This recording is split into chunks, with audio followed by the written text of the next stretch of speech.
खैराबारि फरायसालिमा फरायसा खौसेथि आफादनि बिसायख'थिनि फिथाइ सा 10 बिजाथिफोरा बादायालासेनो देरहासार जानो हादों।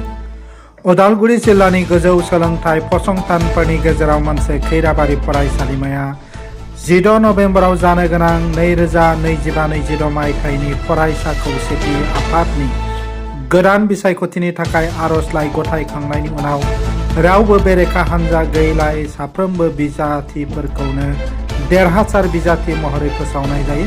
आफादनि गुबुन सोद्रोमाफोरा जाबाय गाहाय नेहाथारि भुमिका दैमारि, लेङाइ नेहाथारि मुन बर', थुनलाइ नेहाथारि बनजार बर', हारिमु नेहाथारि उइलियाम दैमारि, गेलेमु नेहाथारि जित पाल, बाथ्रा दान्थेलायनाय नेहाथारि जय देबनाथ, समाज सिबियारि नेहाथारि सुबुंसा दैमारि, फरायसा जार्नेल नेहाथारि हिमांशु बसुमतारी आरो गार्लस कमन रुमनि नेहाथारि धरित्र बर'।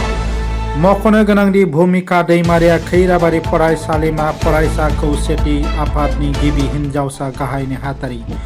दिनै मुं फारिलाइखौ फोसावनाय लोगो लोगो गोदानै सायख'जानाय सोद्रोमाफोरखौ बमा बेफ्रुहोनाय आरो खुसिनि रंजानायजों बरायनाय जायो।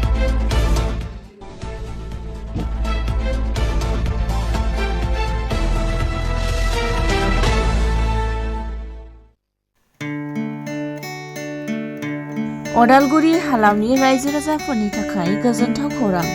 अदालगुरि नोगोरनि गलमा सकआव गोदानै केगवायारि अट'मबाइल्स बेखेवदों। गलमा सकनि ब्रह्म पेट्रल पाम्पनि साखाथियाव Suzuki, Hyundai, Maruti कारफोरनि repairing, washing, नांगौ रोखोमनि खालार होनाय जायो। लोगोसे बेवहाय अरिजिनेल पार्ट्सफोरखौबो मोननो हागोन।